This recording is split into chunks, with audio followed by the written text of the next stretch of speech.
हम सभी काम कर रहे हैं अपने देश के हित में, अपने प्रदेश के हित में। तो मेडिकल कॉलेज की जो मांग काफ़ी समय से हमारी पेंडिंग थी, कई बार घोषणा भी हुई लेकिन उस पे आगे कोई प्रोग्रेस नहीं हुई।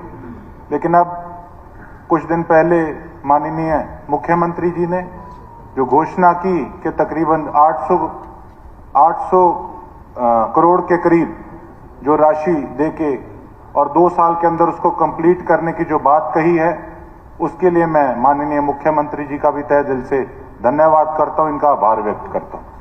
और उसके साथ साथ सर, हमारे सिरसा का जो सिविल हॉस्पिटल है उसका बहुत बुरा हाल है, उसके हाल बद से बदतर हैं। जब हमने सीएमओ साहब से लिस्ट मांगी तो उसमें आपको हैरानी होगी कि orthopaedician, general surgeon, general physician, neuro surgeon, neuro physician, dermatologist, nephrologist, urologist, audiologist, कोई भी डॉक्टर वहां पर उपलब्ध नहीं है। और जब मैंने कहा कि इनके साथ साथ इक्विपमेंट्स क्या चाहिए, वो कहते जी अगर तो डॉक्टर आएंगे उसके बाद वो लिस्ट देंगे। तो कुल मिला के सिर्फ एक मात्र बिल्डिंग बन के रह गई है, किसी चीज़ का कोई इलाज नहीं। अब डेंगू की बीमारी इतनी फैल रही थी तो जो प्लेटलेट्स बनाने की मशीन थी वो भी सही ढंग से वर्किंग नहीं कर रही थी। जो डायलिसिस होता है, डायलिसिस के लिए जो पानी का वहाँ पर यूज़ होता है, आप मानेंगे नहीं कि वहाँ पर जनरेटर की सुविधा तक नहीं है, तो डायलिसिस भी वहाँ पर नहीं हो पाता। उसके साथ साथ अब डेंगू करके जो फोगिंग का काम है, इतनी डेथ्स हो रही हैं लेकिन फोगिंग सही ढंग से हमारे इलाके के अंदर अभी तक नहीं हो रही। लोग फ़ोन करते हैं बाकायदा कि आप फोगिंग करा दीजिए। बड़ी शर्म की बात है कि एक फोगिंग कितनी बड़ी बात होती है कि अगर वो भी ढंग से वहाँ पे अधिकारी ना कराएं तो इससे शर्मनाक बात और कोई हो नहीं सकती। और नशे की बात लें तो हमारा सिरसा का जो एरिया है सर, वो हमारा बॉर्डर इलाका है, राजस्थान पंजाब का बॉर्डर लगता है हमारा सिरसा। तकरीबन 1 जनवरी से लेकर 30 सितंबर तक के जो आंकड़े आए हैं, तकरीबन 24,500 के करीब जो नशे करने वाले हैं, वो उनके आंकड़े सीएमओ ने जो हमें दिए हैं आपके सामने हैं। उसके साथ साथ स्कूलों तक के आगे इतने धड़ल्ले से नशा बेचने वाले हमारे आने वाली पीढ़ी को बर्बाद और खराब करने का काम कर रहे हैं, लेकिन पुलिस प्रशासन का कभी उस पर कोई भी कड़ा स्टेप नहीं अभी तक लिया गया। थाने चौकियों का इतना बुरा हाल है, मैंने एक बार सोचा था कि जो डाटा है वो इकट्ठा करके लेके आऊंगा यहाँ पर, ताकि सरकार देखे। अब होम मिनिस्ट्री हमारे ऑनरेबल सीएम साहब के पास है, सबसे ज़्यादा बुरा हाल हमारे पुलिस प्रशासन का है और बिना पैसे के वहाँ पर काम तो क्या किसी की सुनवाई नहीं होती। ये सिरसा के हमारे हालात हैं सर। और डिस्ट्रिक्ट डेवलपमेंट कमेटी की मीटिंग हुई थी कुछ दिन पहले, हमारी ऑनरेबल एमपी मैडम के अंडर मीटिंग हुई। हम जिले के 5 एमएलए उसमें मौजूद थे और सबसे ज़्यादा जो रिस्पॉन्सिबिलिटी बनती है उसके अंदर बनती है पुलिस डिपार्टमेंट की, लेकिन पुलिस डिपार्टमेंट का एक भी अधिकारी वहाँ पर सर मौजूद नहीं था। ये इनकी सीरियसनेस है पुलिस डिपार्टमेंट की। उसके साथ साथ अभी मैंने एक नई मांग भी उठाई है कि जितने हमारे महिलाओं के जो जितने एजुकेशन सेंटर हैं, जो इंस्टीट्यूट्स हैं, खासकर उनके आगे पीसीआर जरूर पुलिस प्रशासन लगाए, उनकी सिक्योरिटी के लिए, उनकी सेफ्टी के लिए। उसके साथ साथ एक नहर विभाग का जो काम है, 2018 के अंदर हमारी 2 नहरें पास हुई थी, Dhingtania minor, बंबूर minor. Dhingtania minor का जो बजट था वो तकरीबन 54 करोड़ रुपया और बंबूर माइनर का 12 करोड़ रुपया। उसके बाद पूर्व मुख्यमंत्री जी ने तकरीबन 3-4 बार सीएम अनाउंसमेंट कर दी थी, लेकिन आज तक उसमें एक ईंट भी नहीं लगी। अब माननीय जब मुख्यमंत्री जी नायब सिंह सैनी जी नियुक्त हुए, तब उन्होंने यही बात की कि 70% से ऊपर सहमति किसान दे दें अपनी ज़मीन देने के लिए तो हम नहर बना देंगे। तो ये लेटेस्ट अपडेट है कि सर 70% से ऊपर सहमति जो है वो किसानों की बन चुकी है, उन्होंने अपने कागज़ जमा कर दिए हैं। अब आपसे यही उम्मीद करते हैं कि जितने भी हमारे वहाँ पे 13-14 गाँव हमारी विधानसभा के लगते हैं, जहाँ पर पानी नहीं इतने टाइम से पहुँच रहा, जिसका पानी का स्तर बहुत नीचे जा चुका है और किसानी के लायक, खेती के लायक वहाँ पर पानी नहीं है, तो वहाँ पर ये हमारा नहरी पानी लेकर आने का सरकार काम करे। उसके साथ साथ जो बेसहारा पशु, अब थोड़े दिन पहले जब मीटिंग के अंदर मैंने ये बात उठाई तो डीएमसी और ईओ साथ के साथ इन्होंने स्टेप उठाए और जो भी बेसहारा पशु थे उनको पकड़ने का काम किया और एक दो बार प्रयास किए, उसके साथ आज बदलाव भी दिख रहे हैं।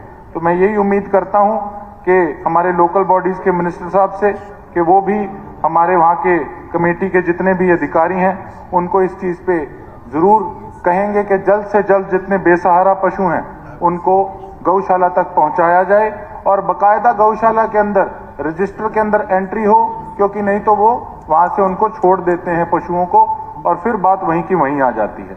एक हमारे सर इलाका है थेड़ का इलाका, शहर का सबसे ऊंचा इलाका है, वहाँ पर कुछ डेयरियाँ तकरीबन 30-35 डेयरियाँ चल रही हैं।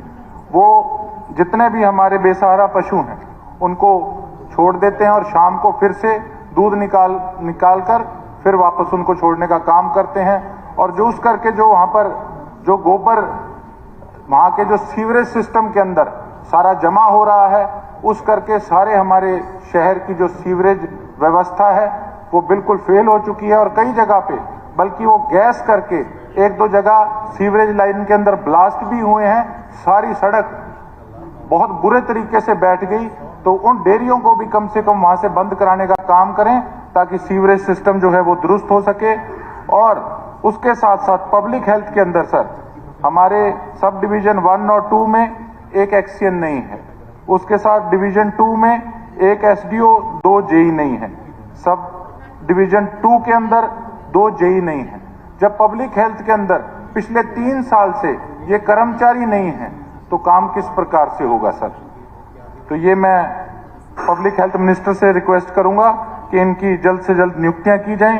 नगर परिषद के अंदर रजिस्ट्रियां बंद है, जिस किसी के घर कोई शादी है, कोई बीमारी की मार पड़ गई, लेकिन वो अपना कोई प्लॉट या जमीन बेचकर वो पैसा नहीं लेके आ सकता, अपना समस्या का हल नहीं निकाल सकता, तो वो खोली जाए। और उसके साथ साथ हमारे जनगणना के हिसाब से हमारे सफाई कर्मचारी नहीं है, इतना बड़ा शहर और केवल 201 सफाई कर्मचारी, तो उनकी भी भर्तियां की जाएं। उसके साथ सबसे मेन नगर परिषद सिरसा हमारा, बाकी विषय बस एक आधा रह गया सर, जो करप्शन का अड्डा बन चुका है।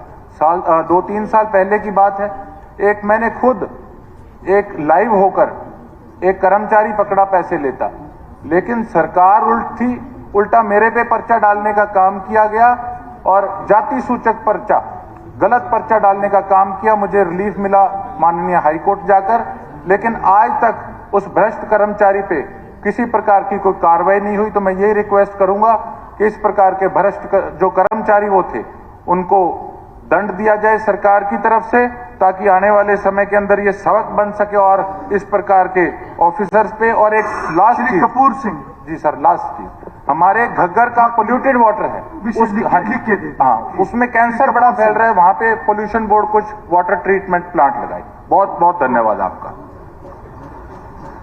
अध्यक्ष महोदय, मैं सबसे पहले महामहिम राज्यपाल के अभिभाषण पर जो आपने मुझे बोलने का जो मौका दिया है उसके लिए मैं पूरे सदन की ओर से आपका धन्यवाद करता हूं, स्वागत करता हूं। अध्यक्ष महोदय, सबसे पहले तो मैं हमारे हरियाणा सरकार जो भारतीय जनता पार्टी तीसरी बार जो बनी है वो आम जन के सहयोग से बनी है, किसी के बहकाव में या किसी के धक्काशाही से या किसी के भी लोभ प्रलोभन में आके नहीं बनी है। ऐसी आत्माओं के लोगों की ठंडी हुई है जिनके बच्चे ऐसे ऐसे नौकरी लगे हैं जिनको कभी सपने में भी नहीं सोचा था कि मेरा बच्चा इंस्पेक्टर लग जाएगा। अध्यक्ष महोदय, आज सरकार ने जो इतनी उपलब्धि, लोगों ने कहा 50-50, 100-100 वोट गिराओ, एक नौकरी देंगे, नई घर बैठे लेंगे, ऐसे नहीं लेंगे।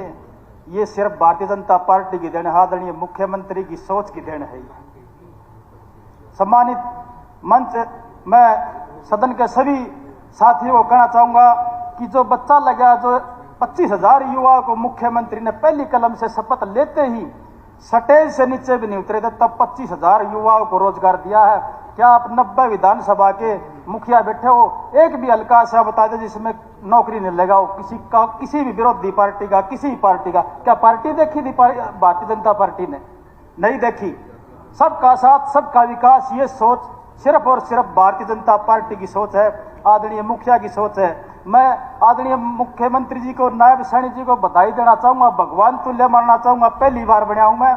जो एक अंत्योदय का नारा था, जो डीएससी का अंत्योदय का नारा था, वो भगवान तुल्य इस सदन में आदरणीय मुख्यमंत्री नायब सैनी जी ने जो 20 साल का एक बनोबास था, अंत्योदय के लोगों को देकर के एक भलाई का काम किया है। एक जो गरीब से गरीब अंतिम व्यक्ति पीछे खड़ा था, जो गरीब आदमी खड़ा था, उसको वो हक देने का जो काम किया है, वो भारतीय जनता पार्टी ने किया है।